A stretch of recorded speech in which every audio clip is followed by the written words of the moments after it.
So it demands certainty of where you're headed, certainty of what you want the book to do. Are you going to use it? Are you going to build a book funnel?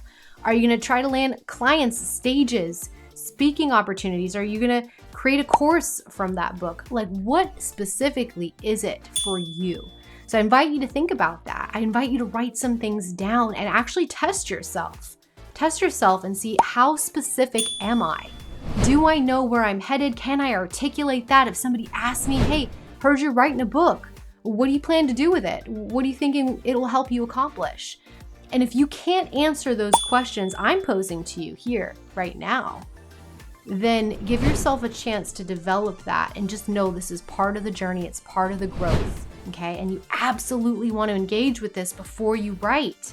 You want to engage with this level of certainty before you ever put your pen to paper or your fingers on the keyboard, okay? So let's get into the next piece. So number 6 on the list, the 6th reason that this is a journey of personal development, is that the book demands persistence. It demands that you persist.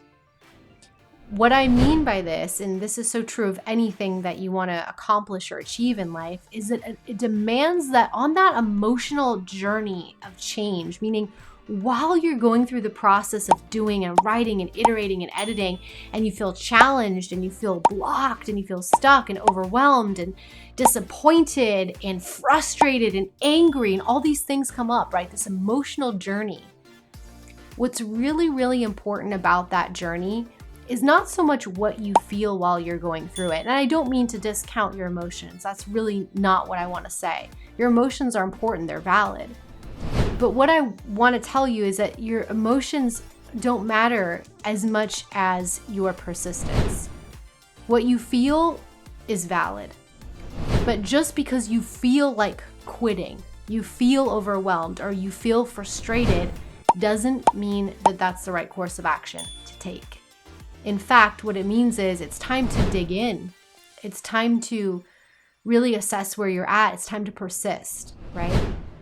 And when you listen to successful people speak about their businesses, their financial success, their relationship success, their health, their fitness, whatever it is that they're going after, the common theme you often hear is that they just didn't quit, right? It didn't mean for them that it wasn't hard.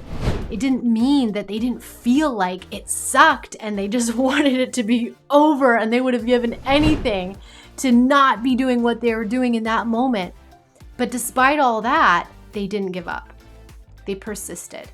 The power of persistence is a really huge part of personal development. It's something I'm working on so much myself, to persist through the times that are challenging, to persist, to continue to show up on trainings like this one, to speak with you, to make sure that I'm giving my best in all settings.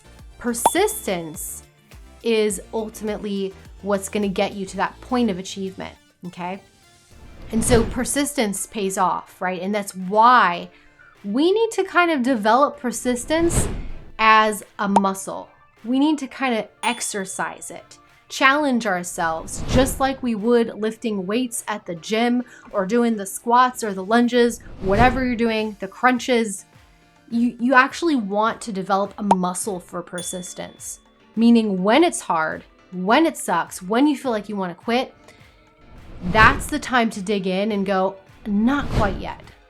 Not quite yet. Let me just give it a little more. Let me just give it a little bit more, because it might be in that little bit more that you actually succeed. You actually start pushing through. You start getting unblocked and seeing momentum and progress happen. So I want to encourage you to really look at this one as a huge one for writing books, because the number one reason, in fact, that so many books sit unfinished on people's hard drives and in their notebooks is exactly this reason. Because at some point it got hard. At some point they felt too challenged, too time pressured, too overwhelmed, not good enough, frustrated, angry, and they chose to quit. They chose to quit on themselves, on their dream, and they chose not in that moment to exercise the muscle of persistence. So if we can know that that's what the course of action requires. That's what the journey demands going into it. If we can just know that at the start, then when it gets hard, when it feels like it sucks, then we can dig in, we can persist, we can choose persistence and exercise it like a muscle. So I want to challenge you to do that for yourselves as well, especially if you're coming to this training for a little bit of inspiration, motivation, and you're in that place where you've been challenged with a book for a while and you're kind of not getting through it. I want to encourage you to persist. I want to encourage you to not quit on yourself, to not give up, because the way through is to keep moving forward. That's what's going to get you to that point of achievement with your book, okay? And with anything you want to do in life, right? So that's the 6th reason here, and the last one that I'll give you.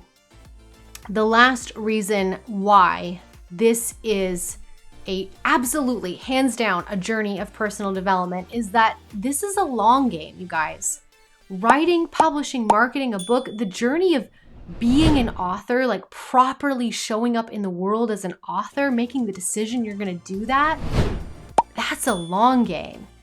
And I know that in today's world, there's a lot of ways you can do it fast. I mean, my program is Book Accelerator. We go from idea to finished manuscript in 90 days. And so many people, when they hear that, go, 90 days? Are you sure? Are you sure? How can that be possible? They don't believe me. They literally don't believe me. And what's crazy is so many people do it much faster than that. Okay, that's the maximum time that we give folks to write. And many people do it in less weeks, 7, 6, 5, 4, 3. And yes, we've even had folks do it in 2 to 3 weeks. And so that's what's possible, right? When you really understand this. So I understand that, yeah, there's a short game to be played, but the journey of being an author in the world, this is a lifelong journey. This is a learning curve that can last forever, right? You're ultimately playing a long game, and you want to go in knowing that. You want to go in not for the quick win so much as to know this is what I'm going to give myself to. This is what I'm going to devote myself to for a couple of years, maybe, right? For 3, 5, maybe 10 years. Like Brendon Burchard, one of the people that I admire so much, the authors I admire so much, multiple bestsellers, very successful, influential books, coaching programs. What he talks about is that you really want to go in knowing your book is a 5 or 10 year journey, being prepared to talk about that thing for the next 5 or 10 years of your life. That's what I mean by the long game. And to really succeed at this, to really honor what it means to be an author, you want to go in with that mindset, and not the mindset that you're going to write the book, it's going to build an empire, you're going to snap your fingers, and it'll all be magic gold dust raining down from the sky. And I know a lot of people feel that that's what it is. But the truth is, it is a long game. It's not a quick win, okay? Now, when something's a long game, again, that can stretch us because we know we have to keep showing up on repeat over time.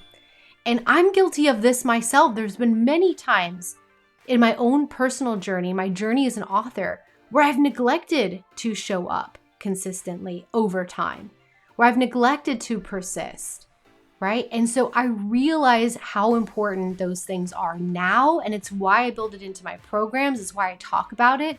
It's why I help people realize that the foundation you create at the start of your journey is going to guide you through the rest of your life as an author. So you want to do it well. You want to do it properly.